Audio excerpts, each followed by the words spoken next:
Aí, pessoal, tá gravando então, né? Estamos retornando aqui para o nosso segundo bloco da aula de Direito Civil, Teoria Geral dos Contratos, do dia 1º de junho de 2020. Olha só quem diria como passa rápido, dia 1º de junho de 2020, né? E nós estávamos estudando aí os princípios dos contratos, terminamos os princípios dos contratos e agora a gente precisa estudar as regras de interpretação dos contratos. E tem tudo a ver justamente com esses princípios contratuais, né? Então, bem tranquilo, bem correlato aí com a matéria que a gente já estava estudando. Então, regras e princípios, né, de interpretação dos contratos.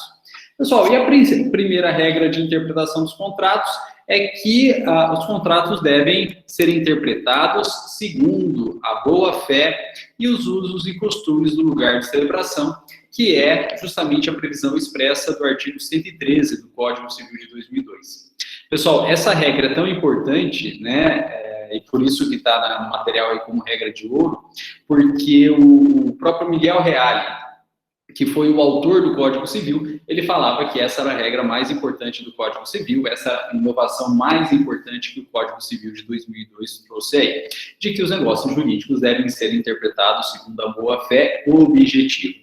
O que significa dizer, né, que todo mundo e todas as partes, elas devem agir sempre na mais estrita boa-fé. As condutas delas devem respeitar a mais estrita boa-fé, né? Não escondendo nada, não omitindo nada, não querendo puramente prejudicar a outra parte, né? Não querendo ganhar muito sobre a outra parte. A gente já viu aqui, né, no bloco anterior, a possibilidade de revisão ou resolução do contrato pela simples onerosidade excessiva ou pela lesão, né? Então, se uma parte por si quiser ganhar mais que a outra parte, né, já é suficiente, então, para a gente revisar, para a gente resolver o contrato. Então, a ideia principal é que as partes ajam sempre na mais estrita boa-fé. E a partir dessa ideia da interpretação pela boa-fé, ou segundo, conforme a boa-fé, surgem algumas regrinhas que são interessantes aqui, né, que eu queria discriminar com vocês, ainda que de uma forma bem rapidinha aí. A primeira regrinha é a interpretação dos contratos com reserva mental. Interpretação dos contratos com reserva mental. O que é reserva mental? Reserva mental é a intenção de descumprir o contrato desde o momento em que o contrato é celebrado. Reserva legal é a intenção do contratante de descumprir aquele contrato desde o momento em que o contrato é celebrado. Então, na reserva mental, o contratante celebra o contrato, mas na cabeça dele, ele já tem a intenção de descumprir esse determinado contrato, né? A ideia dele é descumprir aquele determinado contrato. Pessoal, pela regra geral, isso não importa. Por quê? Porque a boa-fé é objetiva, não é subjetiva. Não importa o que está na cabeça da pessoa, importa o comportamento externado dela. De modo que, mesmo quando ela celebra o contrato, já tendo na cabeça que ela não vai cumprir aquele contrato, o contrato é sim válido e o contrato é sim deve ser cumprido, né? Ainda que desde a celebração do contrato ela não quisesse ou ela já não tinha intenção de cumprir aquele determinado contrato. Não tem como a gente entrar na cabeça da pessoa, então o que vale é o que ela externaliza, né? Então não importa que no íntimo dela, quando ela celebrou o contrato, ela pensou, ela tinha reserva mental de não cumprir o contrato. Se ela externou vontade de cumprir, ainda que não quisesse, não importa, né, que ela não quisesse, o contrato é obrigatório, o contrato tem que ser cumprido. Agora, pessoal, tem uma exceção, né, e aqui tem que tomar cuidado. Agora, se essa reserva mental, que é a intenção de não cumprir o contrato, que em tese está na cabeça do contratante, já era ou era de conhecimento da outra parte desde o momento da celebração do contrato, portanto, era uma reserva mental que não era tão reservada assim, porque já era de conhecimento da outra parte que a primeira parte tinha intenção de não cumprir o contrato, contrato, o código fala que, na verdade, isso é simulação. Isso é simulação. Olha, se você está celebrando um contrato e você não quer cumprir, a outra parte celebra o contrato com você, já sabendo que você não vai cumprir, isso não é contrato. Isso é um ato simulado. Porque, na verdade, nenhuma das partes que não queriam cumprir esse contrato, apesar de terem celebrado, queriam celebrar nada, né? Isso é algo falso, isso é algo forjado, né? Então, a reserva mental, quando é efetivamente reserva, ou seja, só é conhecido pela parte que celebra e não cumpriu o contrato, não gera prejuízo, não gera efeito algum. O contrato vai ser cumprido. Agora, se aquele contratante que tem reserva mental, por alguma forma, essa reserva não é tão reservada assim, e o outro contratante já sabe da intenção da parte de não cumprir, o código fala que isso é ato falso, isso é uma simulação, não é contrato nenhum, e se for celebrado algum contrato, isso é ato nulo de pleno direito aí. Isso é ato nulo de pleno direito, né? Bom, pessoal, e em decorrência dessa primeira regrinha da reserva mental que vem a segunda regrinha, que os contratos eles são interpretados, na verdade, pela declaração de vontade, ou seja, não importa de fato a vontade em si, né? Mas você precisa aí da vontade efetivamente declarada, né? Você precisa da vontade efetivamente declarada, né? Agora, olha que interessante. Se houver uma discrepância muito grande entre o que foi declarado ou até foi declarado por erro e a vontade real, podendo ser apurada a vontade real, efetivamente se conseguindo apurar a vontade real, essa vontade real, desde que haja boa-fé, será validada dentro dos contratos, né? Então, se a pessoa pensa uma coisa e na hora de escrever, escreve uma coisa diferente, ou por ignorância, ou por erro, e conseguir apurar que aquilo que foi externado era diferente do que era realmente almejado pelas partes, e conseguir apurar o que realmente era almejado pelas partes, aquilo que foi almejado vai ter mais valor, vai ter validade, inclusive sobre o que está escrito. Agora, pessoal, dificuldade probatória. Como que a gente vai provar o que de fato passava dentro da cabeça daquela determinada pessoa, né? Como que a gente vai provar que ela escreveu errado, né? Ou por ignorância ou por erro, assinou por ignorância ou por erro, e o que foi posto na declaração de vontade ou até no papel era diferente do que ela queria. Impossível, né? Muito difícil aí, né? Muito difícil. Mas, enfim, se conseguir apurar que a declaração de vontade é diversa da real intenção e que essa pessoa, então, de boa fé, por ignorância ou por erro, declarou uma vontade ou assinou uma vontade diversa e conseguir apurar o que realmente ela queria, vai ter mais valor do que o que foi posto na declaração de vontade ou no papel. Por mais difícil que seja produzir esse tipo de prova aí. Bom, pessoal, o exemplo que eu coloquei aqui, né, um exemplo banal, né, e que pode ilustrar um pouquinho, mas isso é muito difícil de ser verificado na prática. Coloquei ali, ó, que é um exemplo que o Caio Mário da Silva Pereira traz para a gente, né? O Caio Mário da Silva Pereira traz para a gente. E colocou ali, né? Quero fazer uma doação para o bombeiro José, que salvou a vida do meu filho. E eu faço, então, um contrato de doação, né? Às vezes, se for bem imóvel, até por escritura pública, doando, né, um bem imóvel para o bombeiro José, que salvou a vida do meu filho.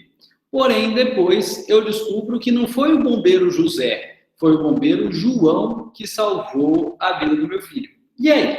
Eu fiz a doação para o José, porque constou o nome dele, ou fiz a doação motivada ao bombeiro que salvou a vida do meu filho. A minha intenção não foi fazer a doação para qualquer bombeiro.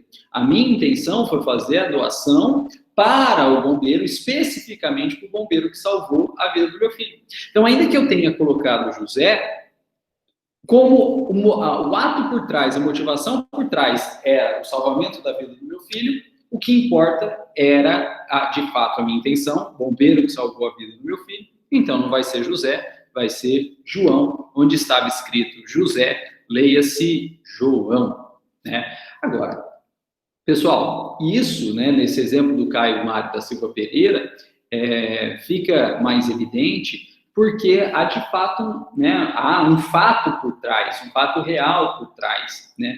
Agora, sem esse fato por trás que permita lucubrar, né, ou, de fato, imaginar com certo grau de segurança qual era a intenção real da pessoa, né? Sem esse fato por trás, que permita entender a real intenção da pessoa, essa interpretação da vontade real, digamos assim, é muito difícil na prática, né? Porque a gente não consegue entrar na cabeça das pessoas. Pessoal, e a penúltima, né, regrinha de interpretação do contrato, ela fala sobre interpretação restritiva. E aqui é uma regra geral, na verdade, do direito, da hermenêutica jurídica.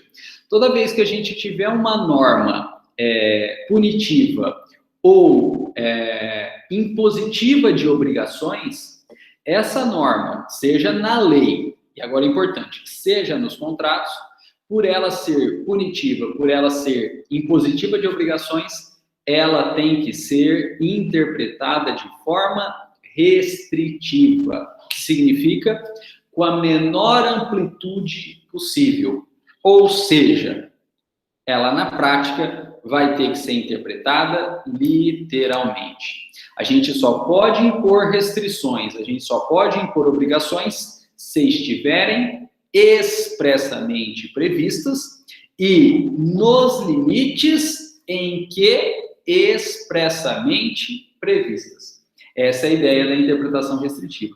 Se é para prejudicar alguém, precisa estar literalmente escrito que é para prejudicar e a extensão, né, o grau, né, o valor desse prejuízo sofrido. Do contrário, né, se não tem escrito ou não tem a especificação, não vai valer de nada. A gente não pode tirar conclusões, a gente não pode ampliar efeitos restritivos além do que aqueles expressamente previstos na lei ou no contrato. E os exemplos que eu trago aqui, contratuais, de cláusulas restritivas e que impõem obrigações restritivas são, primeiro, a fiança. Pessoal, a fiança é uma garantia que o fiador presta de forma gratuita para o afiançado. De modo que, se o afiançado não pagar, quem vai pagar é o fiador. O que o fiador ganha com isso? Nada. Ele está recebendo uma obrigação, ele está recebendo um prejuízo e não tem nada em troca. Portanto, quando a gente vai analisar a fiança ela tem uma interpretação restritiva. Só vai existir fiança se estiver expressa previsão no contrato.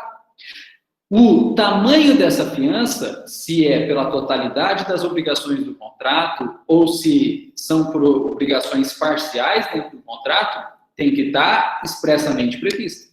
E veja que, se eu leio, existem algumas obrigações contratuais afiançadas, por exemplo, o pagamento do aluguel. Ponto. E só. E não está mencionando que os demais consectários legais do aluguel, como água, luz, imposto, né, o IPTU, como expressamente abarcados pela fiança, se não tem previsão expressa dizendo que a fiança também se relaciona a esses consectários legais, água, luz e imposto, eu não posso presumir que abarca. Pelo contrário, como a interpretação é restritiva, eu só posso presumir uma coisa, que não abarca. Se não tem previsão legal, é porque não abarca. Então, o contrato de fiança está escrito assim: o fiador é responsável por todos os pelo aluguel e todos os consectários legais. Aí, aluguel, água, luz, telefone. Ao contrário, está escrito lá que o fiador é responsável pelo aluguel. Ponto. O fiador é responsável só pelo aluguel. Ah, e os demais consectários legais? O fiador não é responsável. E por quê? Porque não tem expressa previsão legal. Ah, professor, mas eu não posso supor que se ele entrou no contrato de locação como fiador, ele está se responsabilizando por tudo? Não. Por que não? Porque isso é uma imposição de algo restritivo para ele e a interpretação de cláusulas restritivas deve ser também restritiva para a literalidade da própria cláusula. Então, se fala aluguel e ponto, é só aluguel, não vai abarcar os demais consectários legais. Aí, né? E olha só, né, um exemplo que eu trago para vocês. Duas propriedades rurais, mesmo dono, mas duas propriedades rurais, duas fazendas. As duas fazendas, elas estavam arrendadas para usina de cana, né? E a usina de cana, claro, plantava cana-de-açúcar aí. Num determinado contrato, a cláusula de devolução da propriedade pela usina ao proprietário dizia que deveria ter... Me fugiu um termo agora, um termo técnico, né, muito usado aí no campo, né, deveria ter, não é tombamento, deveria ter gradeamento da área. Então, estava escrito lá, o arrendatário, ao término do contrato, se compromete a entregar a propriedade rural, a devolver a propriedade rural gradeada e nas mesmas condições que recebeu. Tinha o termo gradeado. Na outra propriedade, no outro contrato, a cláusula era igualzinha, só não tinha o termo gradeado. A imposição do gradeamento é uma obrigação, é uma restrição, e a interpretação tem que ser literal. A usina devolveu gradeada a propriedade que tinha o termo gradeado e não devolveu gradeada a propriedade que não tinha o termo gradeado. Os proprietários nem sabiam disso, né? Um termo só, ninguém se preocupou com isso, passou batido, mas tinha essa diferença entre os dois contratos aí. E aí os proprietários me consultaram, então, se a gente não podia entrar com ação contra a usina. E eu entendi que não sei se eles procuraram outro advogado e entraram contra a usina, mas eu entendi que não poderia entrar contra a usina para que ela gradeasse a segunda propriedade, porque não havia expressa previsão legal, e como era uma cláusula restritiva, imposição de obrigação, a interpretação tinha que ser restritiva e literal, né? Então, entendi que não caberia, nesse caso, ação contra a usina, porque faltou a palavra. E se faltou a palavra na hora de impor uma obrigação, você não pode impor essa obrigação, né? Ninguém pode fazer nada senão pela lei ou por contrato. Mas no contrato não tem, então você não é obrigado a fazê-lo, né? Essa é a ideia aí. Pessoal, eu coloquei o aval, que a gente já viu a diferença da fiança, né? A renúncia, que é extinguir o contrato, e as sanções, né? Por exemplo, se no contrato se no contrato não tem multa, você não pode impor multa depois. Se no contrato tem multa, a multa é de 10%, a multa tem que ser 10%, você não pode impor nem de 10,5%, nem de 11%, né? Se no contrato tem correção monetária por um determinado índice, você não pode alterar o índice. Então, está no contrato IGPM, você não pode aplicar o IPCA ou vice-versa, né? Ou aplicar Selic sem previsão contratual. O contrato está lá, juros legais. Juros legais é 1% ao mês, você não pode cobrar 2%. Né? Então, tem que ser algo nas restrições, nas obrigações, interpretação restritiva e interpretação literal. Por isso que é muito importante ler o contrato, principalmente em matéria de imposição de obrigação, porque se não tiver expresso no contrato a imposição da obrigação e os limites dessa obrigação, você não vai conseguir cobrar futuramente. Bom, pessoal, e a última interpretação, aí, regrinha de interpretação do contrato, é a chamada interpretação do autocontrato ou do contrato consigo mesmo, né? Então, a parte contrata consigo mesmo, com ela mesma. Você tem a mesma parte no polo ativo e a mesma parte no polo passivo do contrato. O contratado e o contratante são as mesmas pessoas. E aí vocês vão perguntar, professor, mas isso é válido? Isso é válido em um caso, que é a chamada procuração, né? Procuração em causa própria. Procuração em causa própria. Com previsão expressa no artigo 685 do Código Civil, né? Procuração em causa própria, artigo 685 do Código Civil. Previsão expressa aí. Funciona assim, olha, uma pessoa que é titular do bem dá uma procuração, que é um contrato de mandato, para uma outra pessoa negociar aquele determinado bem. E essa outra pessoa pode negociar com uma terceira pessoa livremente. Como pode negociar esse contrato com ela mesma? Então, veja, A é detentor de um imóvel e ele não quer vender esse imóvel, não tem tempo para vender esse imóvel, ou até mora no exterior. E aí ele dá uma procuração para B vender aquele determinado imóvel. Né? O B, então, ele tem poderes para vender aquele determinado imóvel. E aí coloca na procuração uma cláusula dizendo que o B é livre para vender para quem ele quiser, portanto, C, D, E e assim por diante. Como o B poderá vender para ele mesmo? E se o B resolver vender para ele mesmo, quem que é o vendedor? É B. E quem que é o comprador? É B também. Quem assina a escritura como vendedor? B. Quem assina a escritura como comprador? B também. Então, na verdade, o contrato de compra e venda daquele bem foi através de uma procuração em causa própria e foi um autocontrato ou um contrato consigo mesmo, porque a mesma pessoa vendeu e a mesma pessoa comprou.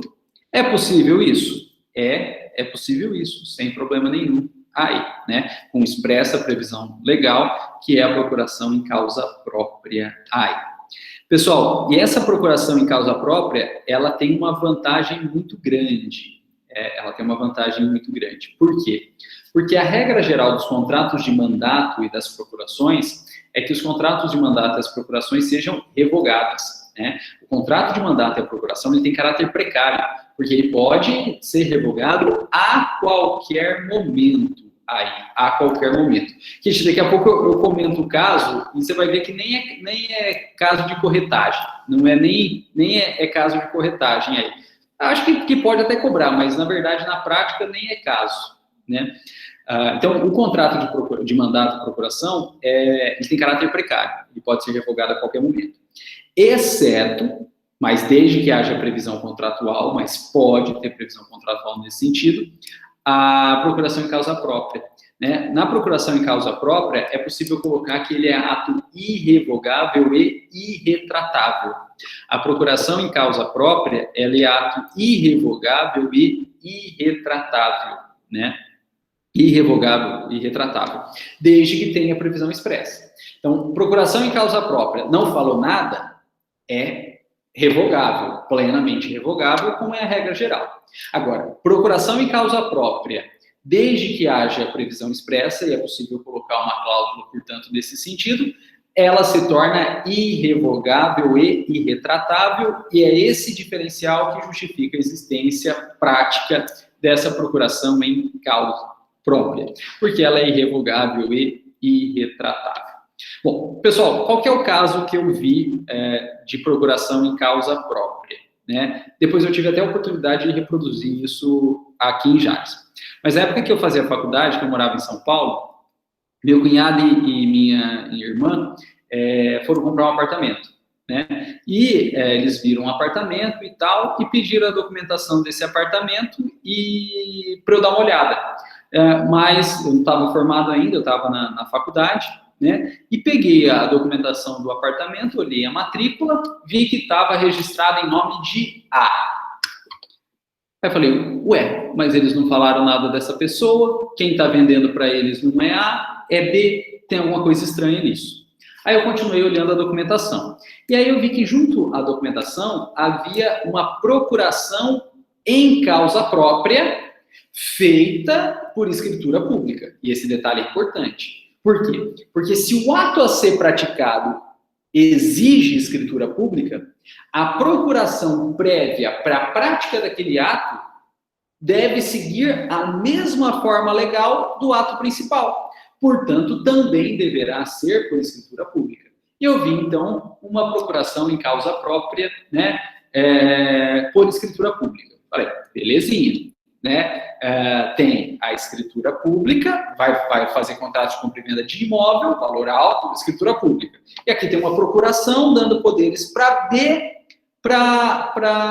vender o imóvel. Se vai vender por escritura pública, a procuração também tem que ser por escritura pública. Beleza, está tudo certo quanto à forma. Escritura pública lá, escritura pública quanto aqui. E aí eu fui ler a procuração e eu vi que era uma procuração em causa própria. Mas como eu estava fazendo faculdade ainda, eu não tinha estudado essa procuração em causa própria. Ninguém tinha falado isso. Né? Eu falei, caramba, que é isso? Né? Não fui tão educado no caramba, não. Fui um pouquinho mais mal educado aí. Que é isso? Né? E aí eu fui pesquisar e vi que era possível a procuração em causa própria. Vi esse detalhe, que a procuração em causa própria pode ser irrevogável e retratável quando tiver expressa a previsão legal.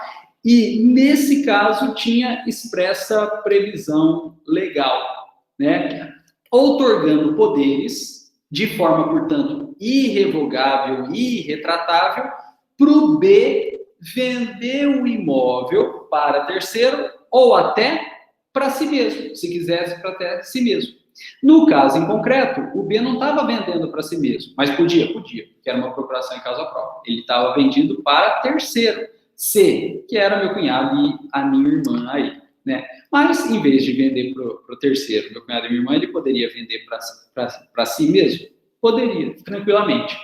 E aí eu fiquei pensando, por que esse cara, né, tem essa procuração em causa própria? Que para mim era algo diferente, né? Eu não tinha estudado isso aí na época ainda. E aí, conversando, né, a gente descobriu que esse B, né, ele era um construtor. Ele comprava apartamento destruído, né, lá em São Paulo, pagava barato, porque estava destruído, reformava esse apartamento no custo baixo e revendia para terceiros, né? Então, na verdade, ele nunca teve intenção de ficar com o apartamento. Ele podia, porque ele tinha uma procuração em causa própria, mas ele nunca teve intenção de ficar, porque o negócio dele era pegar o apartamento, reformar e vender e ter lucro. E por que ele fazia uma procuração em causa própria? Pelo seguinte, na prática, ele tinha comprado o apartamento.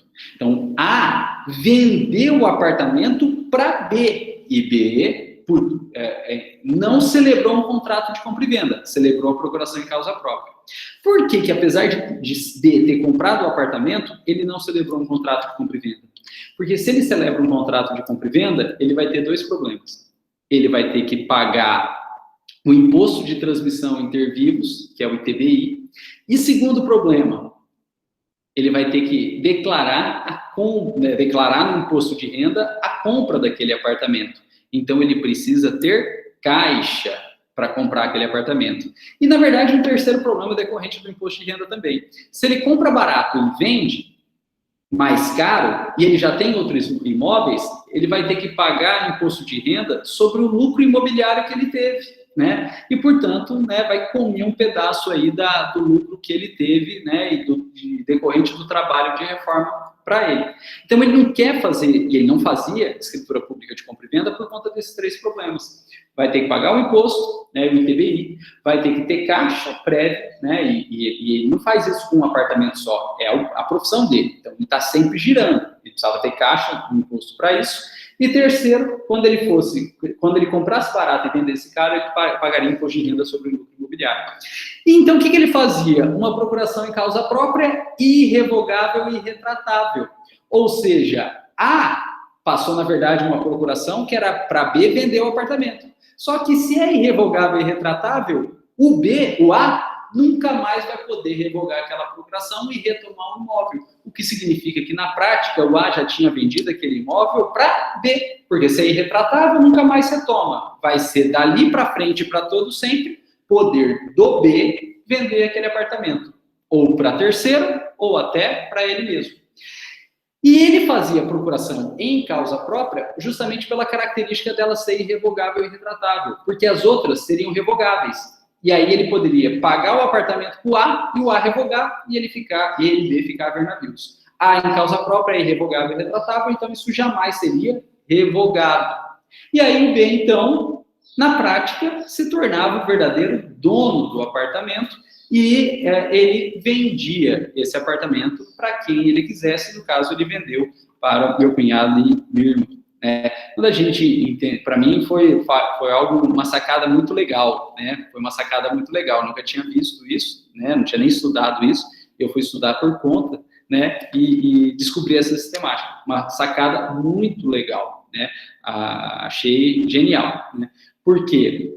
É irrevogável e irretratável e diminui os custos em gerais, né? Mas, na verdade, acaba com os custos inerentes a uma compra e venda, como o imposto, né? A necessidade de caixa e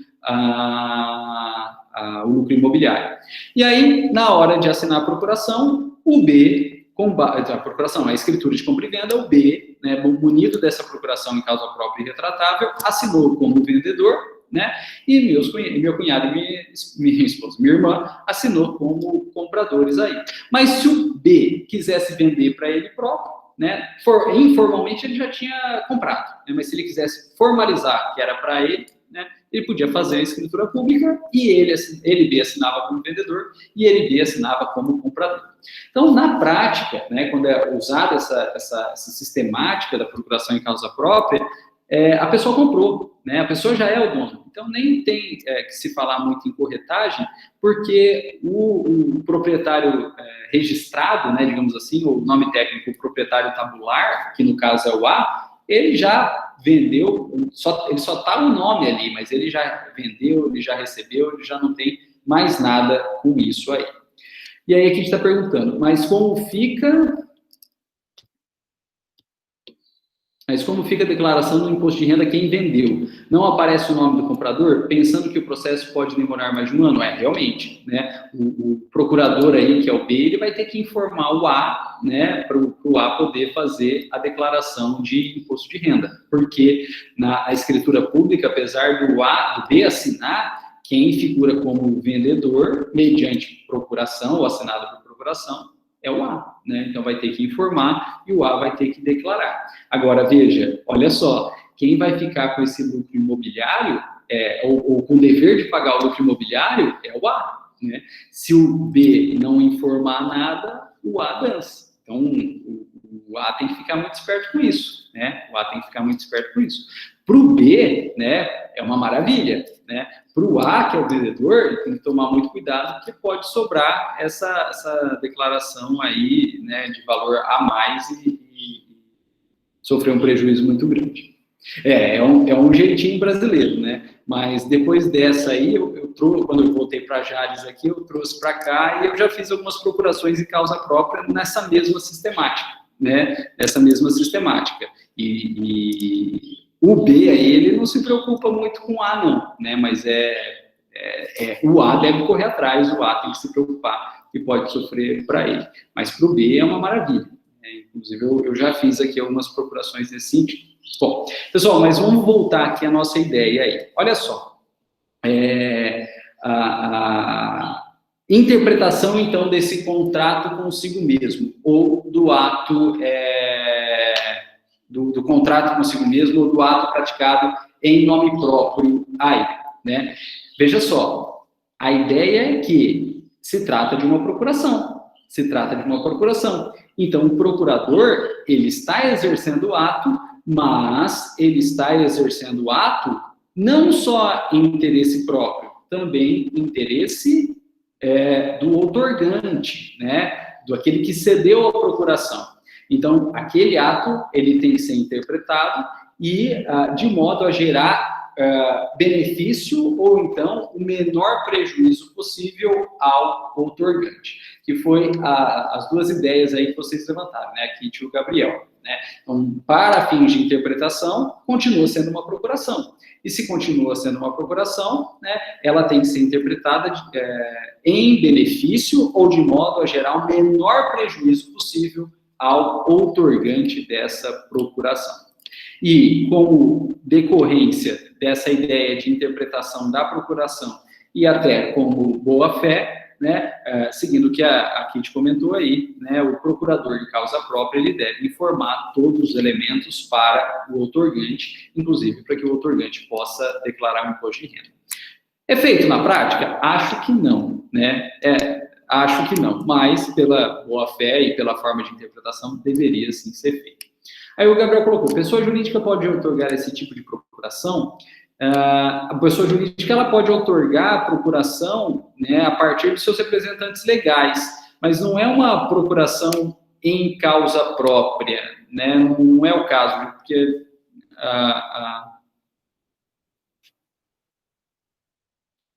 e até não é uma procuração em causa própria. Nesse caso, é uma procuração normal. Até porque, eu estava lendo aqui o 685, olha só. O 685, na parte final, ele fala, podendo transferir para si bens móveis e imóveis, objeto do mandato, né? A ideia da procuração em causa própria não é uma representação da pessoa jurídica, né? Isso aí a procuração normal já faz. A ideia da procuração em causa própria é específica para transferir os bens móveis ou imóveis, né? Então, da pessoa jurídica não é o caso, né, em causa própria, é uma procuração normal, né? E o procurador já pode representar a pessoa jurídica em tudo, né? E é inerente que seja revogável essa procuração, porque senão você está fazendo uma simulação, né? Você está forjando uma pretensa alteração do contrato social, né? Que a pessoa que deu a procuração, ela perderia poderes, né? Ou ela deixaria de estar no contrato? Não.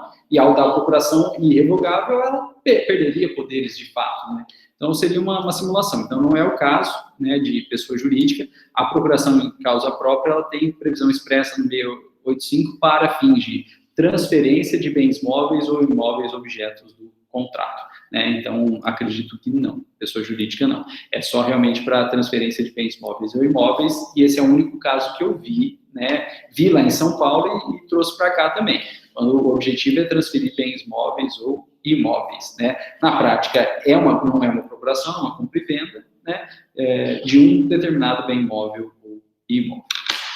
Bom, pessoal, com isso, a gente terminou essas regrinhas de interpretação dos contratos, né? E a gente pode falar um pouquinho sobre a formação dos contratos, né? Veja que a gente está correndo um pouquinho para tentar terminar o quanto antes, né? De preferência hoje, essa matéria e poder entrar em contratos em espécie também o quanto antes. Olha lá. Então, da formação dos contratos. Pessoal, a formação dos contratos, ela é trazida para a gente em 4 fases, né? Que são as fases, primeiro, das negociações preliminares, né? Segundo, da proposta. Terceiro, do contrato preliminar. E quarto, do contrato definitivo. Então, a celebração do contrato é feita em etapas e a doutrina consegue identificar aí 4 etapas de formação do negócio, formação do contrato. Primeiro, as negociações preliminares, depois a proposta, depois o contrato preliminar e, por fim, o contrato definitivo. E a gente precisa ver, ainda que bem rapidinho, as características de cada uma dessas fases. Olha só. Primeira fase das negociações preliminares. Pessoal, isso aqui é a conversa, né? As conversas entre as partes pretensamente contratantes, que se essas conversas se adiantarem, serem formalizadas, viram contrato. Mas também, se não houver acordo entre elas, nessas conversas primeiras aí, não vai ter contrato nenhum, né? Então, nessa fase das negociações preliminares, né, a gente não tem propriamente contratante. As pessoas estão conversando, mas na prática são pretensos contratantes. Porque se der fruto aquelas conversas, elas celebram um contrato. Mas se não der fruto, não der acordo, não vai ter contrato nenhum. Pessoal, importante, olha só.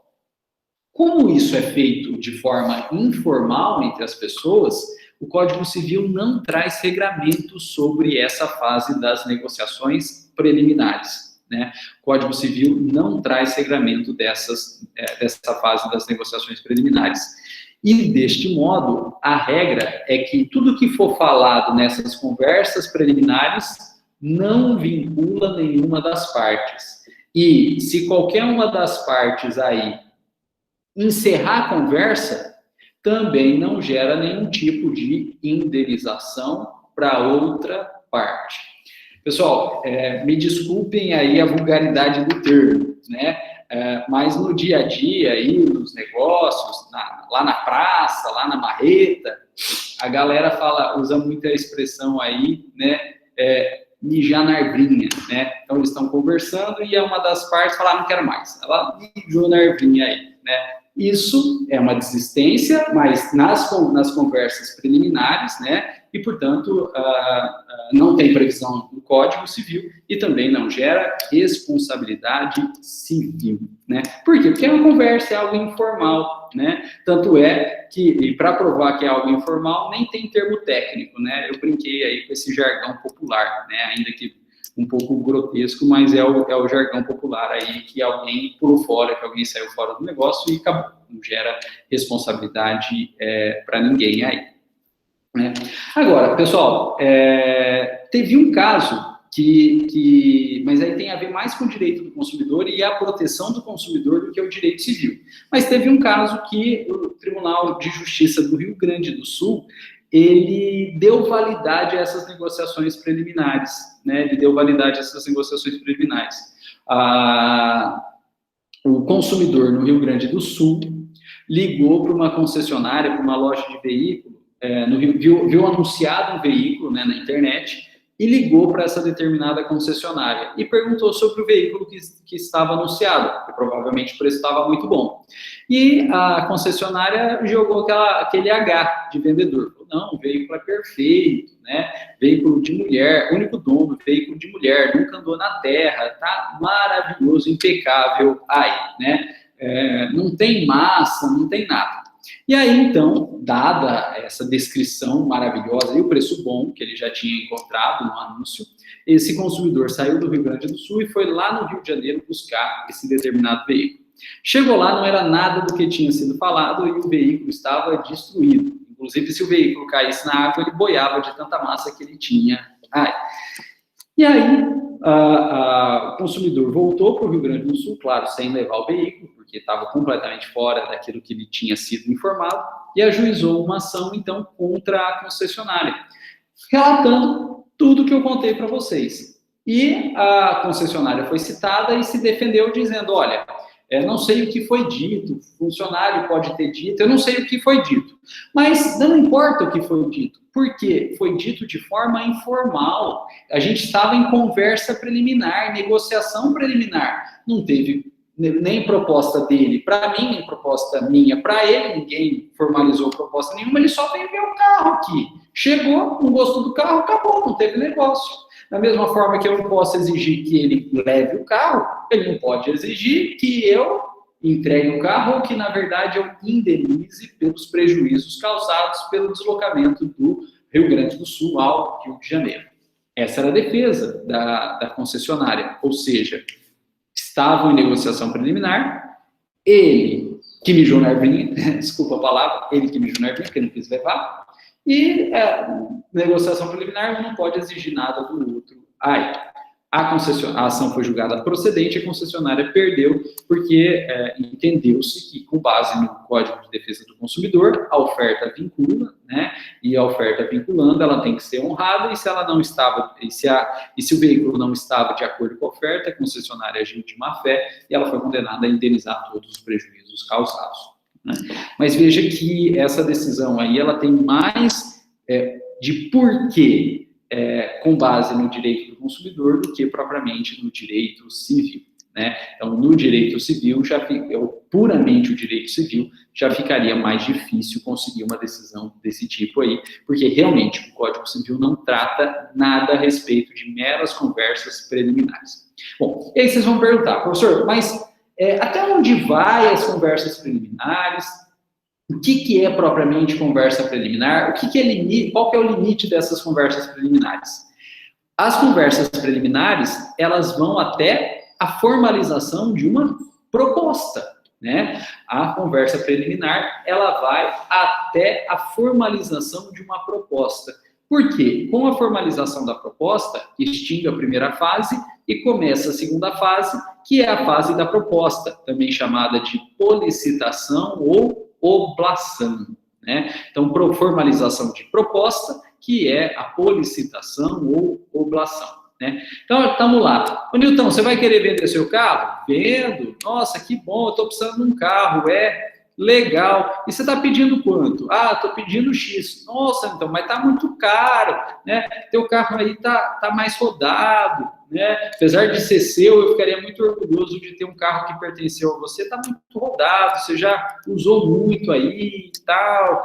E você não consegue aí dar uma diminuída. Aí o Milton fala, não, porque eu preciso pagar, tenho custo para pagar, tem umas contas para pagar aí, né? Mas dependendo aí como é você, Rodrigo, a gente já se conhece desde das aulas de informática, lá em 1990, com aquele XT de tela CRT preta e branca, disquete de 5/8, eu posso dar uma parcelada, então... Milton, mas aí eu vou conversar com a minha esposa porque é ela que manda, né?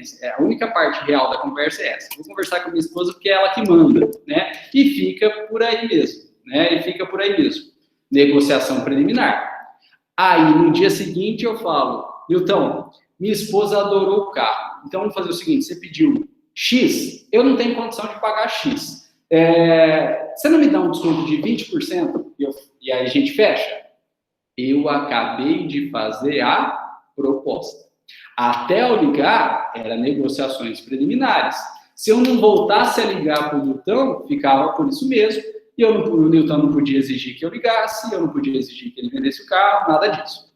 Agora, a partir do momento que eu ligo para ele e faço a proposta, né, no seguinte, eu compro C, né, eu celebro o negócio C, isso é proposta. E aí, formalizada essa proposta, né, a gente entrou, então, na fase da proposta ou da solicitação.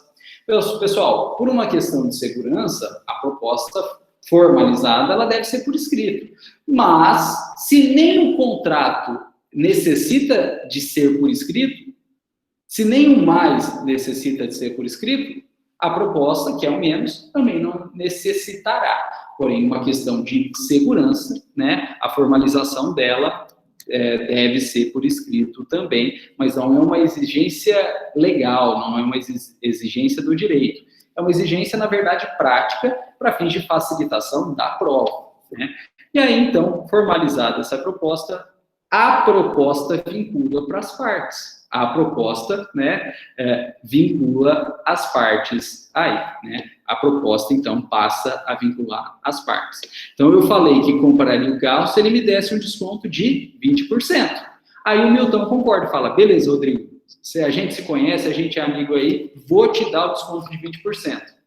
Aí, na hora que o Milton fala que vai me dar o desconto de 20%, eu falo, meu Deus, e agora?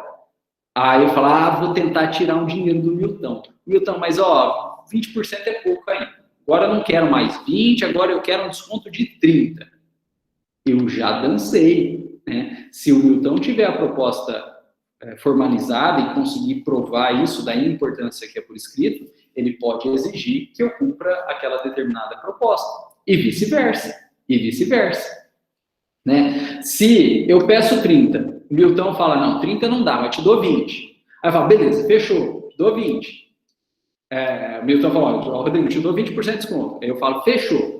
Aí no dia seguinte o Milton vira e fala assim, Rodrigo, 20% é muito pouco, tô com umas contas para pagar, não dá, só consigo te dar 10%. Milton, se eu tiver como provar que você fez essa proposta, você dançou, porque a proposta vincula aí, e você é obrigado a honrar aquela proposta que foi feita, né? Desde que, claro, eu tenha prova dessa proposta, né? Então, por isso que eu estou dizendo, né, e vou repetir, gente, formalizem a proposta, porque também se ficar de boca, entre duas pessoas, você não vai conseguir provar, vai ficar palavra contra palavra, não vai virar nada, né? Então, você ainda, a rigor, você está na fase das negociações, né?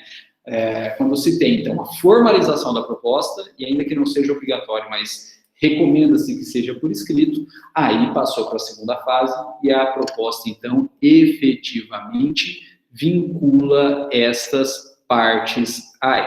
Bom, pessoal, agora, como toda boa regra, tem exceções aí, né? Quando que foi feita a proposta, mas essa proposta, ao contrário da regra, né? A exceção não irá vincular as partes. Em 2 casos, a depender da forma em que essa proposta foi feita. Olha só, nos contratos entre presentes, ou seja, as 2 pessoas estão juntas no mesmo local, conversando diretamente, a proposta feita, ela tem que ser aceita ou recusada imediatamente. E se ela não for aceita imediatamente, presume-se que ela está também imediatamente recusada. De modo que, se as pessoas estão entre presentes, eu e o Milton estamos juntos, né? Eu faço a proposta de pagar 20%. Ele ouve a proposta e aceita imediatamente, eu estou vinculado a essa proposta, o Milton está vinculado a essa proposta e a gente não pode sair fora, né? Usando aquele termo chulo, a gente não pode mais mijar na ervinha porque a proposta foi feita e aceita imediatamente. Agora, estamos juntos, eu faço a proposta e o Milton imediatamente recusa, ou não aceita imediatamente, a não aceitação imediata significa recusa, significa que não houve proposta, e aí a gente é livre para negociar novamente entre nós e até Milton vender o carro para terceiro livremente, que não tem vinculação nenhuma. É diferente, pessoal, do chamado contrato entre ausentes, contratos entre ausentes. Por quê? No contrato entre ausentes, as pessoas não estão juntas. Então, na verdade, não se tem aceitação e recusa imediata de proposta. Precisa ter um tempo para que a proposta chegue, então, até a outra parte, para que o proponente faça a proposta e essa proposta chegue, então, até a outra parte aí. Então, feita a proposta, não precisa ter aceitação imediata, e a não aceitação imediata não vai gerar recusa. Por quê? Precisa de um tempo para chegar. E só depois desse tempo, então, é que você vai poder falar que houve aceitação ou houve recusa.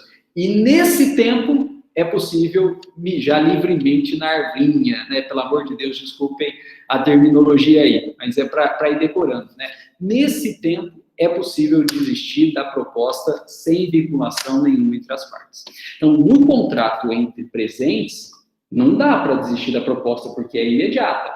E feita a proposta, ela tem que ser aceitada ou recusada. Aceitou, vinculou. Recusou, acabou. Não tem proposta, ninguém está vinculado a nada. Não tem tempo.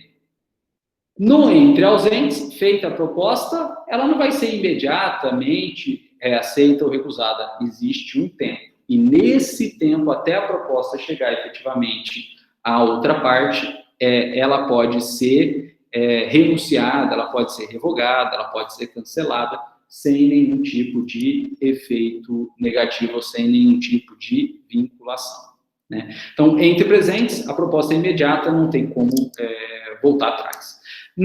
Entre ausentes, né, no contrato, na negociação entre ausentes, a proposta pode ser cancelada no tempo da proposta chegar até a outra parte. E aí vocês vão perguntar, professor, qual que é o tempo? O código não fala, porque na verdade depende do meio, né, usado para entabular o contato entre os ausentes, né? Hoje, com a tecnologia, telefone, celular, né, WhatsApp, videoconferência, que é o que a gente está fazendo aqui, mesmo os ausentes estão presentes. Então, nesses casos dessa alta tecnologia aí, a gente vai usar a regra do contrato entre presentes, né? Então, o Milton está aqui, a gente está conversando. Eu falo, Milton, pago 20% a menos do teu carro, mas eu fico com ele. E o Milton imediatamente tem que aceitar ou recusar e eu não posso voltar atrás. Agora, se a gente não está usando esse meio de contrato, nem o presencial, nem o telepresencial, mas com comunicação direta e imediata, aí vale a regra do contrato entre ausente. Por exemplo, o e-mail, né? Então, eu faço a proposta por e-mail. O e-mail até vai de forma imediata, mas não quer dizer que a pessoa vai ver esse e-mail imediatamente aí. não vai contar o tempo que é até essa pessoa abrir esse determinado e-mail, né? Então, até a pessoa abrir, eu posso voltar atrás, né? Enquanto a pessoa não abrir, eu não posso voltar atrás. Problema disso, a prova, né? O problema disso é a prova aí, né? Ou então eu posso usar intermediários, né? Como o contrato de comissão, né? Os corretores Aí é o corretor que vai falar se teve aceitação ou não. Então, eu faço uma proposta para o corretor. Até o corretor chegar a outra parte, eu posso voltar atrás da minha proposta. A partir do momento que o corretor já chegou a outra parte, já fez a oferta, já fez a proposta, aí eu não posso mais voltar atrás, né? E quem vai ser o fiel da balança, quem vai dar o prazo aí é o corretor. Mas o código não fala qual é o prazo, porque depende do meio de comunicação utilizado entre os ausentes, né? Mas feito para o corretor, enquanto o corretor não efetivar essa proposta, não externar essa proposta para outra parte, eu que fiz a proposta, né, o proponente, ele pode voltar atrás, aí sem problema nenhum. Bom, pessoal, mas feita a proposta e a proposta foi aceita. Feita a proposta ela foi aceita. Aí a gente tem duas opções, né? Aceita a proposta. A gente pode passar por uma terceira fase, que é a fase do contrato preliminar, ou então, aceita a proposta, a gente pode passar direto para a fase do contrato definitivo. Pessoal, de modo que essa terceira fase do contrato preliminar, ela depende da aceitação da proposta. Mas, na verdade, a fase do contrato preliminar ela é uma fase facultativa. A aceita a proposta pode-se passar para a fase do contrato preliminar, fazendo um contrato preliminar, ou então nada impede de que se faça direto o contrato definitivo, sem contrato preliminar nenhum, e isso vai depender das circunstâncias do caso concreto. Bom, mas o que é a terceira fase, a fase do contrato preliminar? A fase do contrato preliminar ou pré-contrato nada mais é do que um contrato, é um acordo de vontades, porém em que as partes se obrigam a celebrar um novo contrato no futuro. O contrato preliminar ou pré-contrato nada mais é do que um contrato no qual as partes se obrigam a celebrar um novo contrato no futuro. E esse novo contrato futuro, quando celebrado, o contrato futuro, é que se tem, então, o contrato definitivo. Mas, se as partes já quiserem diretamente fazer o contrato definitivo, sem contrato preliminar, elas podem fazer. Quando que é feito o contrato preliminar ou pré-contrato? Quando se vai realizar os pagamentos de forma parcelada. Né? O contrato preliminar, ele é feito quando os pagamentos vão ser feitos de forma parcelada. Por quê? Porque, na verdade, se o pagamento é feito de forma parcelada, o contrato definitivo ele só vai poder ser celebrado ao término dos pagamentos parcelados, ao término das parcelas. Por quê? Se vai ser feito pagamento parcelado, mas eu, como Bronha, e faço direto o contrato definitivo, eu não recebi. Mas eu já fiz o contrato definitivo, acabou. Eu não posso mais voltar atrás, mesmo não tendo recebido. Então, toda vez que se faz contratos com pagamentos parcelados, a gente não faz o contrato definitivo direto, a gente faz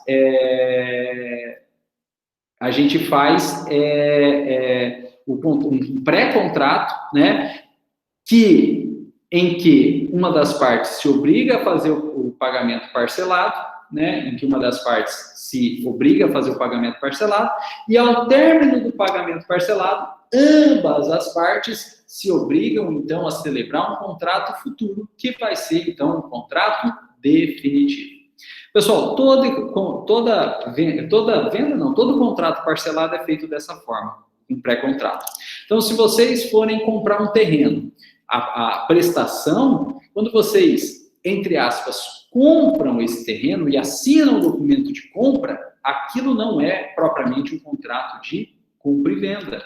Aquilo é um contrato preliminar de compra e venda, ou, como é muito usado no dia a dia, aquilo é um compromisso preliminar de compra e venda.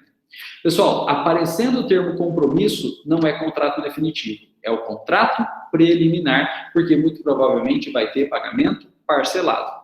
E aí, nesse compromisso de compra e venda, o comprador se obriga a pagar as parcelas, quantas forem. E o vendedor se compromete a celebrar o contrato definitivo, que provavelmente vai ser por escritura pública, então celebrar a escritura pública ao término do pagamento. E ao término do pagamento é que é feita a escritura pública, dando quitação de todas as parcelas e somente então transferindo a propriedade daquele terreno do vendedor para o comprador. É feito dessa forma também. Pessoal, a gente vai na concessionária de veículo e financia um veículo. Aí você sai de lá com o veículo. Você sai lá com o veículo, todo felizão. Você vai pagar aí as prestações ao longo do tempo.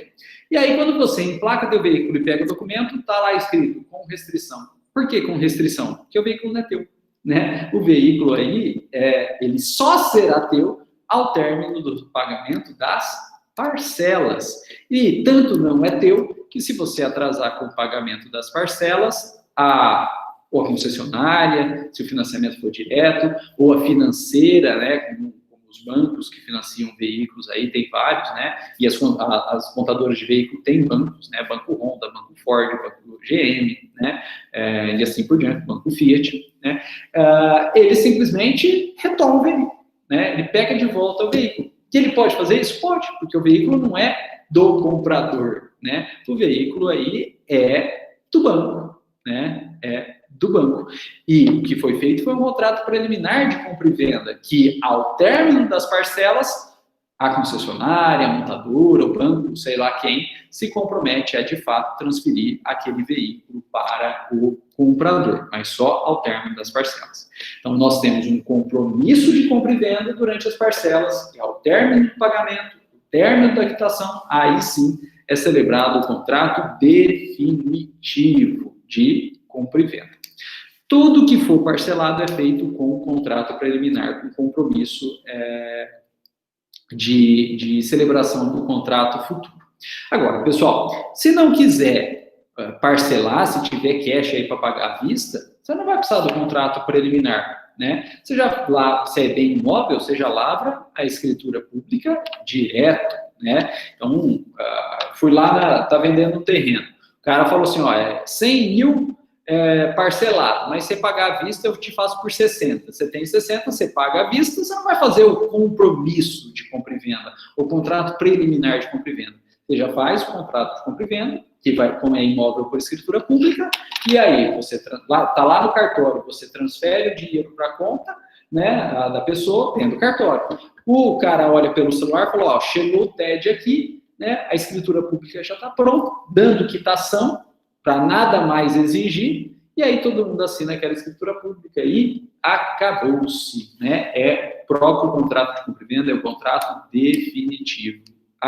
Né? Da mesma forma na concessionária, né? Você vai lá, chega, negocia, consegue um descontão aí de 20% do veículo, faz o TED, manda o comprovante, né? No dia seguinte o vendedor fala, o carro está lavadinho aqui, com isso filme, com o tapete, de preferência já emplacado, é só pegar e sair, aí você olha o documento, está lá, sem restrição, porque o veículo é teu, foi quitado à vista. Né? Então, quando se vai fazer parcelamento, se faz contrato preliminar, chamados compromissos. Quando não se vai fazer parcelamento, aí não tem necessidade de contrato preliminar, já se lavra diretamente o contrato definitivo. Pessoal, e na compra e venda de bem imóvel, tem um detalhe muito legal sobre esse contrato preliminar de compromisso de compra e venda, né? E esse detalhe chama ação de adjudicação compulsória.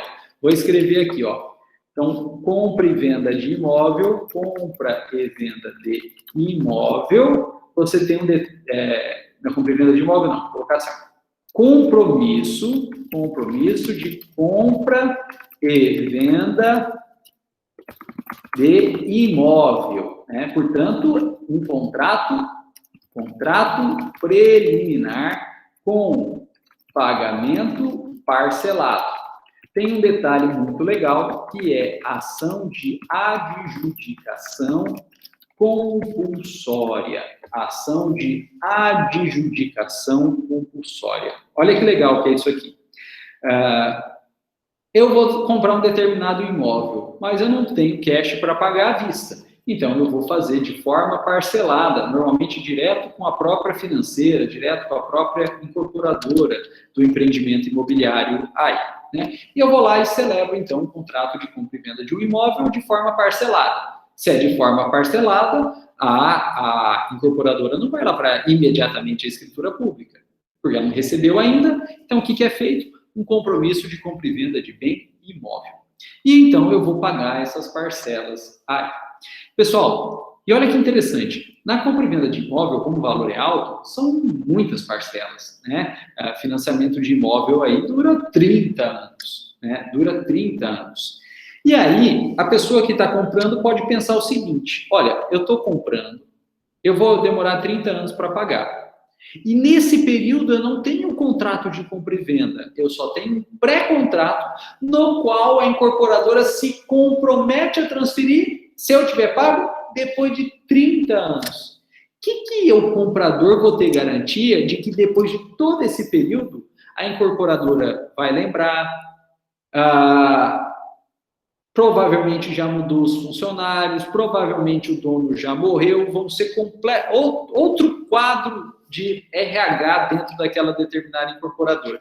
Qual que é a garantia que eu vou ter que aqueles caras, tudo novo, que não sabem nada de 30 anos para trás, vão de fato celebrar o contrato definitivo, celebrar a escritura pública e transferir esse imóvel para mim? É uma dúvida efetiva, é uma dúvida real. E diante dessa dúvida real, o direito dá um instrumento que permite, que garante esse comprador, né, esse compromissário comprador aí do compromisso de compra e venda, que ao término, ainda que demore 30 anos, ele vai efetivamente conseguir o contrato definitivo e a escritura pública. E esse instrumento é justamente a ação de adjudicação compulsória. Olha só, se no contrato preliminar, no compromisso de compra e venda, então, estiver descrito detalhadamente o próprio imóvel, tem que ter descrição perfeita do imóvel. Se já tem matrícula, o que está na matrícula. Se não tem matrícula desmembrada, aí tem que ser feita, né, fora da matrícula, tem que ser feito por um engenheiro aí, mas tem que ter a descrição perfeita do imóvel, né? Então, um imóvel urbano com 10 metros de frente, 20 metros de lateral, totalizando 200 metros quadrados, onde se encontra edificada uma sala de jantar de tanto por tanto, uma sala de TV de tanto por tanto, 2 quartos de tanto por tanto, sendo uma suíte e uma edícula ao fundo, de tanto por tanto. Descrição perfeita aí. Coberta por caletão e revestida com forro de PVC, janelas de blindex, né, e alumínio, né, piso cerâmico por toda a casa, né, à frente, portão de 2 metros de altura. Descrição perfeita aí. Se tiver uma descrição perfeita, olha só, ao término do pagamento das parcelas, se a incorporadora se nega a lavrar a escritura pública, o compromissário, o comprador, ele entra com essa ação de adjudicação compulsória contra a incorporadora. E o juiz, ou ele obriga a incorporadora a lavrar essa escritura pública, ou, e aí o grande detalhe, o juiz profere uma sentença e a própria sentença já é um instrumento de transmissão da propriedade. Então, o compromissário comprador pega a sentença do juiz, na qual ele ganhou a ação de adjudicação compulsória, e leva direto no cartório de registro de imóveis e registra a própria sentença. E ao registrar a própria sentença, só é dono quem registra. Ao registrar a própria sentença, ele se torna dono efetivo. Ou seja, dispensa-se a própria lavratura do contrato definitivo, dispensa-se a própria lavratura da escritura pública. A sentença da ação de adjudicação compulsória, ela pode ser registrada. E o juiz que vai decidir, ou se ele manda a incorporadora fazer a escritura pública, ou se ele dá uma sentença já transferindo a propriedade e plenamente registrável no cartório. Muito legal isso aí, né? Bastante útil essa ação de adjudicação compulsória. Agora, pessoal, essa ação de adjudicação compulsória, ela exige que no contrato preliminar tenha descrição perfeita do imóvel. Se não tiver descrição perfeita do imóvel, não cabe ação de adjudicação compulsória. E aí vocês vão perguntar, professor, e aí o que o compromissário, o comprador pode fazer? Se depois de 30 anos pagando, exercendo a posse por 30 anos daquele imóvel, a incorporadora se negar a lavrar a escritura pública. Simples, você está 30 anos na posse daquele imóvel, deu o prazo de uso capião. A esse compromissário comprador, ajuiza, então, ação de uso capião. E com detalhe, um uso capião ordinário. Por que uso capião ordinário? Porque ele tem um documento que justifica a posse dele, que é o próprio compromisso de compra e venda, né? E com isso, o prazo de uso capião, que é normal, de imóvel, né, normal, que é de 15 anos, que é o uso capião extraordinário, é reduzindo aí para 10 anos. E se for para fins de moradia, reduz para 5 anos. Olha que legal, né? E aí, com 5 anos, se ele provar a posse por 5 anos, ele ganha a ação de uso capião e consegue, então, adquirir a propriedade também, né? Então, ou se tem descrição, usa-se a ação de adjudicação compulsória, ou então usa-se a uso capião aí. Pessoal, na prática, se a incorporadora ainda existe, a ação de uso capião. Se a incorporadora já não existe, como pode acontecer, se a incorporadora ainda existe, a ação de adjudicação compulsória. Se a incorporadora não existe mais, isso pode acontecer no nosso Brasil, aí só a ação de uso capião mesmo, né, que vai valer. E se ele tem um compromisso de compra e venda, que é o contrato preliminar, ele tem justo título, e aí, portanto, uso capião ordinário, 10 anos. E se ele morar, se for para fim de moradia, se ele morar, corta mais um pouco, vai para 11 anos. Bom, pessoal, eu não ia falar, dado a nossa falta de tempo, mas também não vou deixar de falar não, porque é algo importante que vocês podem usar. Um contrato preliminar que é bem interessante é o contrato de leasing, né, ou arrendamento mercantil, né, contrato de leasing ou contrato de arrendamento mercantil. Quem já comprou um carro, ou a família, ou os pais compraram um carro, foram na concessionária, provavelmente tiveram essa oferta, né? Olha, a gente está com um negocião aqui, né, que é um financiamento meio diferente, né, que é o leasing, ou o arrendamento mercantil, né? Os vendedores gostam de usar o termo em inglês, né, o leasing, né, que é algo, dá a impressão de algo muito mais chique aí, né? Mas, apesar de ter origem de verdade no direito americano, isso foi internalizado, né, e valendo aqui no Brasil, ele ganhou um nome português também, que é arrendamento mercantil, né? Muito comum aí na compra e venda de veículos. E o meio de compra padrão de aeronaves, né? Aeronaves, elas são todas comercializadas através do leasing. E como que funciona? O leasing é uma compra e venda parcelada. Em que o comprador, e sendo parcelada, não é o contrato definitivo, é o contrato preliminar, né? Então, o leasing é uma compra e venda parcelada, portanto, a natureza dele é de compromisso, é de contrato preliminar, no qual o comprador, ele paga parcelas, até aí nenhuma novidade. Só que essas parcelas, a rigor, elas não correspondem ao valor do bem. Elas correspondem, na verdade, ao valor de locação ou de uso daquele determinado bem. E aí, então, o comprador vai pagando as parcelas mensais pertinentes ao valor da locação daquele determinado bem. E por um período de tempo aí, por um determinado período de tempo. E ao final desse período de tempo, o comprador, ele passa a ter a opção. Se ele realmente vai querer comprar o carro e lavrar o contrato definitivo de compra e venda, né, vai comprar o bem e lavrar o contrato definitivo de compra e venda, ou então ele não quer mais aquele carro e ele vai, então, devolver o veículo. E aí vocês vão falar, professor, se ele devolve, ele pega dinheiro de volta? Não. Por que não? Porque ele estava pagando até então não a propriedade, mas o uso, e ele ficou usando aquele carro por todo o período, de modo que é mais que justo que ele pague o uso e que ele, né, não receba nada de volta, porque ele efetivamente usou o veículo. Então ele devolve o veículo e não recebe nada em troca aí. Ou então ele compra de fato o veículo, ele faz a opção de compra pelo veículo, e aí, fazendo a opção de compra pelo veículo, ele vai pagar a diferença entre o valor do veículo já descontado aquilo que ele pagou anteriormente. Se ele faz a opção de compra, aquelas parcelas que ele pagou deixam de ser parcelas de locação, porque ele está comprando. Ele não pode ser comprador, proprietário e locatário ao mesmo tempo. Né? Não faz sentido. Então, se ele está comprando, aquelas parcelas que ele pagou deixam de ser valor de aluguel e passam a ser componentes do preço final do veículo. E o preço final do veículo vai ser preço, valor, o que ele vai pagar na compra e venda vai ser o preço final do veículo, menos o que ele já pagou, que antes era título de locação e agora é título de compra e venda, e ele paga, então, essa diferença, e paga essa diferença, então, é lavrado o contrato definitivo de compra e venda daquele bem.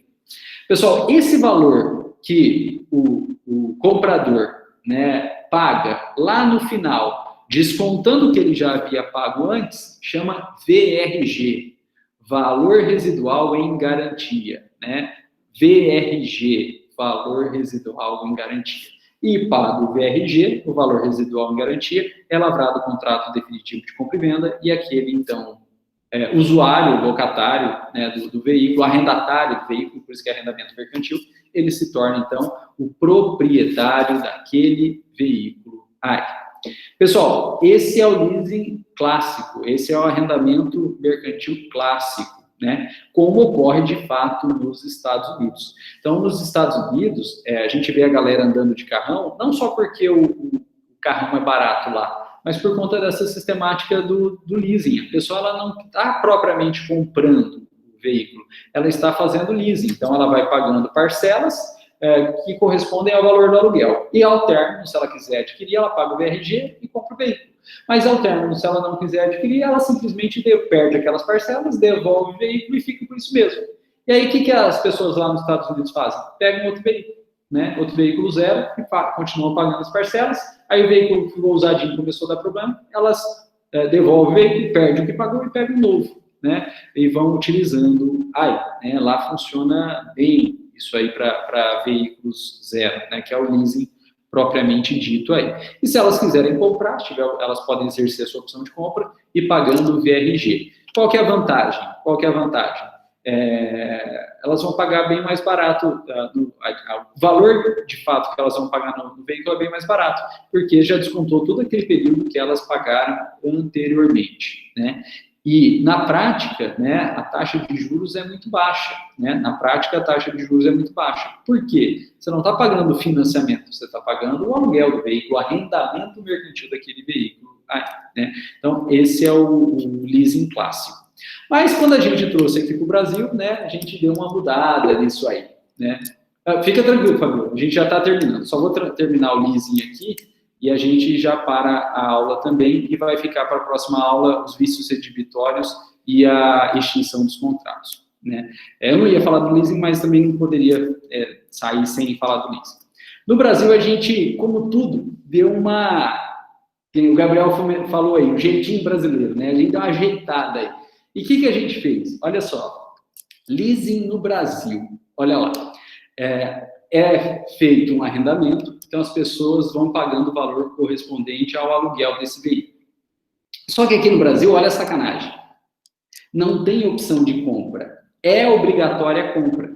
E aí, como é obrigatória a compra, as concessionárias, as financeiras, enfim, quem está vendendo o veículo, já calcula a quantidade de parcelas que a pessoa vai comprar, não joga isso como parcela de arrendamento ou de aluguel, joga como parcela de financiamento, portanto, vai cobrar juros nessa parcela aí, né? Vai cobrar juros nessa parcela, e já calcula imediatamente o VRG, que é o valor residual em garantia.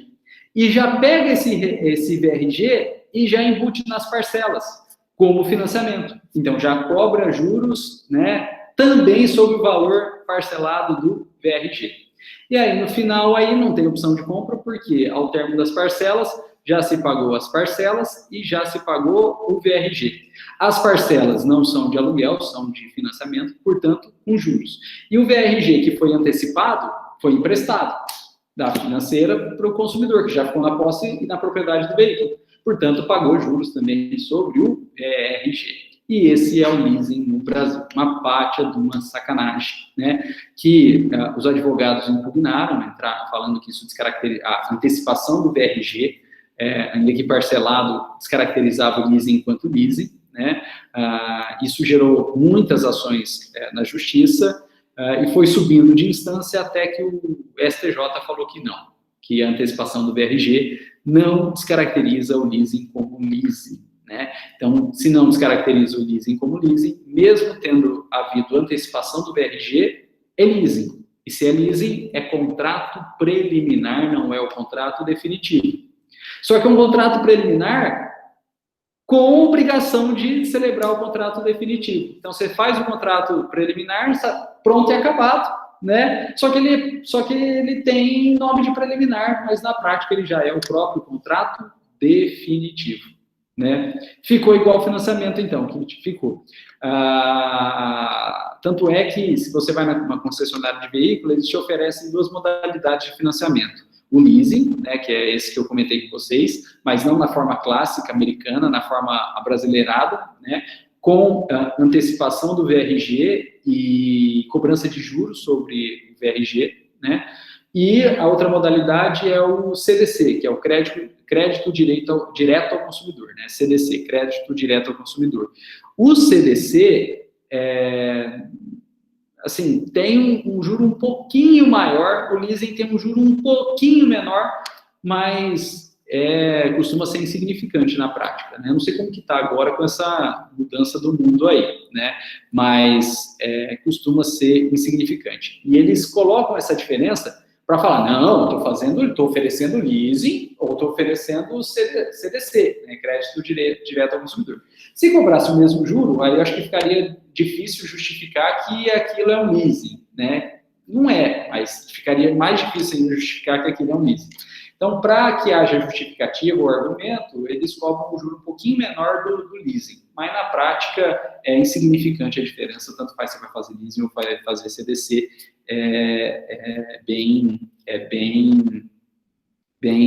pouca diferença, né, inclusive de juros. A gente costuma orientar as pessoas a fazer leasing quando elas estão devendo na praça, né? Por quê? Porque no leasing, tecnicamente, é um arrendamento, então o bem não é do comprador. Se não é do comprador, ele não pode ser penhorado para responder pelas dívidas do comprador. Então, se o comprador está devendo na praça aí, mas precisa de um veículo, para ele não ter tanta dor de cabeça, a gente orienta ele a fazer leasing, porque leasing não é compra, tecnicamente é um arrendamento com opção de compra. Então, aí a pessoa faz o leasing, né, e vai pagando o veículo, né, e o veículo, em tese, está arrendado. Então, o credor daquele comprador não vai conseguir penhorar esse veículo porque não é do comprador. Essa é a única orientação que tem. Mas, em razão de sistemática ou taxa de juros, o leasing virou um financiamento normal aqui no Brasil, né, com resguardo do STJ.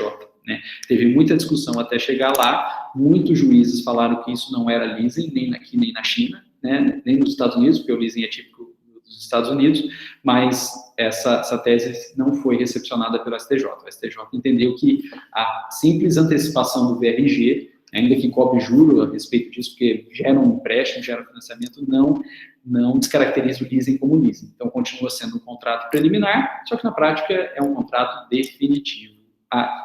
Bom, pessoal, e com isso, então, a gente terminou as fases do contrato definitivo e a gente, então, na próxima aula, fala dos vícios redibitórios e da extinção dos contratos. Eu pretendo falar bem rapidinho dos vícios redibitórios e da evicção e da extinção dos contratos e, na próxima aula, já entrar em contratos em espécie, falando especificamente da compra e venda, né? Senão vai ficar muito pouco tempo aí. Então, na próxima aula, a gente fala dos vícios redibitórios e da evicção e da extinção do contrato de forma bem rapidinha mesmo, e já entra, então, nos contratos de compra e venda, contratos em espécie, compra e venda. Pessoal, eu vou parar a reprodução da tela aqui, né? Vou cancelar a gravação para o vídeo não ficar muito grande e a gente continua conversando aqui